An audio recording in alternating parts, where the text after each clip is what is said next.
దేవుడిచ్చు సర్వాంగ కవచమును ధరించుకొనుడి అంట. సర్వాంగ కవచం అంటే ఫుల్ ఆర్మర్ అనమాట. ఫుల్ ఆర్మర్ అంటే అవి మన ఫుల్ హెడ్ టు టో మనని సురక్షితంగా ఉంచుద్ది అనమాట. ఇక దురాత్మ సమూహములు మన మీద 24/7 అటాక్ చేస్తూనే ఉంటాయి. By words, by deeds, by thoughts, by keeping evil thoughts and foul words and creating fightings between our couples and creating misunderstandings between parents and kids. Like that, these duratmalu will be ఏం చేస్తూ ఉంటాయి, సమూహము మనతో పోరాడుతూనే ఉంటాయి. అట్లా పోరాడుతూనే ఉంటాయి. పాపం వాళ్ళ జననం అలాంటిది, వాళ్ళ పుట్టుక అంతా దురాత్మల సమూహం దగ్గర పుట్టారు. వాళ్ళ క్రియలు కూడా అంత దురాత్మలతోనే బ్యాడ్ డీడ్సే ఉంటాయన్నమాట వాళ్ళ దగ్గర. సో ఏమంటాడు, సర్వాంగ కవచం ధరించుకోవాలంటాడు. Top to from head to hair to toes we should be protected with God's armour, full armour అంటాడు. అయితే ఏంటి అవి? ఫస్ట్ ఏంటి, సత్యమను దట్టి. సత్యమను దట్టి అంటే ఒక సత్యమను దట్టి అంటే దట్ ఈజ్ అన్ వెపన్ అనమాట.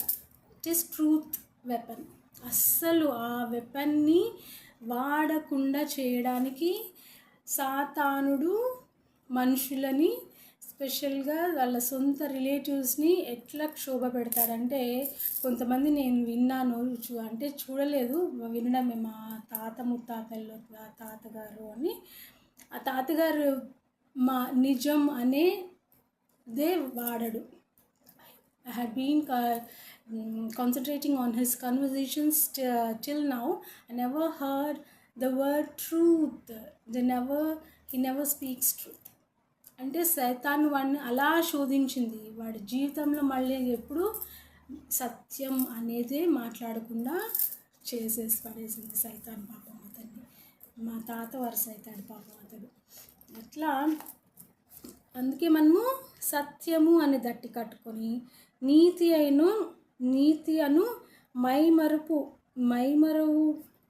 తొడుక్కోవాలంట. నీతి అని మైమరుపు, రైచియస్నెస్ అని ఆర్మర్ని తొడుక్కోవాలంట. రైచియస్నెస్ అంటే నీతి ప్రకారం నడుచుకోవడం. అస్సలు ఇక భూలోకంలో ఇంత దురాత్మ సమూహంతో మనం సహవాసం చేస్తూ ఉండగా మనం నీతిని ఫాలో అవడం అంటే it's highly impossible. But God will make that possible. Okay, రైచియస్నెస్ని మనం ఎట్లా ఒక తొడుగ్గా వాడాలి. పాదములకు సమాధాన సువార్త వలనైన సిద్ధ మనస్సు జోడు తోడుకొని నిలువబడు. ఓకే, సువార్త వలన మనకి సమాధానం కలుగుద్ది. ఆ యొక్క సువార్త వలన కలిగిన సమాధానంను సిద్ధ మనసు అను జోడు తొడుక్కొని, చెప్పల్స్ కొనుక్కొని నిలువబడాలన్నమాట. అట్లాగా అయితే చాలా కష్టమైనవి.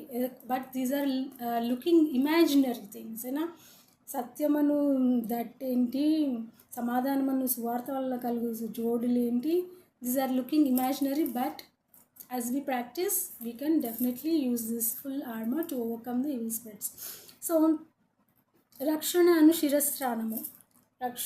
శిరస్త్రాణము దేవుని వాక్యమును ఆత్మ ఖడ్గము. because these all are sides imaginary and invisible also. They won't be visible to us. దేవుని వాక్యమును ఆత్మ ఖడ్గం ధరించుకోవాలంట. మళ్ళీ ఆత్మ వలన ప్రతి సమయం నందు ప్రతి విషయం ప్రార్థన విజ్ఞాపనం కూడా చేస్తూ ఉండాలి. ఓకే, అప్పుడు ఇంకొకటి ఏంటది, వాక్శక్తి. ఇంకొకటి చిన్న రిక్వెస్ట్ ఏమి అడుగుతున్నాడంటే 20th verse, it's a bit humour. He is asking for us to pray that he can have speaking power. వాక్శక్తి నాకు అనుగ్రహింపమంటే అపోస్తలుడైన పౌలుకి వాక్శక్తికి అనుగుణట్టు మనం పూర్ణమైన పట్టుదలతో విజ్ఞాపనంగా ఉండి మెలకుగా ఉండి ప్రార్థన చేయాలంట. ఆయనకి వాక్శక్తి కావాలని మనం ప్రేయర్ చేయాలంట. అది ఒక రిక్వెస్ట్ లాగా. సో ఇవన్నమాట. ఎట్లా దురాత్మల సమూహంతో మనం పోరాడుచున్నాం కాబట్టి వీటన్నిటిని మనం ధరించుకోవాలన్నమాట. సో ఇక చిన్న వాక్యంను చక్కగా ధ్యానించుకుంటూ దేవుడిచ్చిన చక్కని అవకాశం కూడా దేవుడికి మహిమ.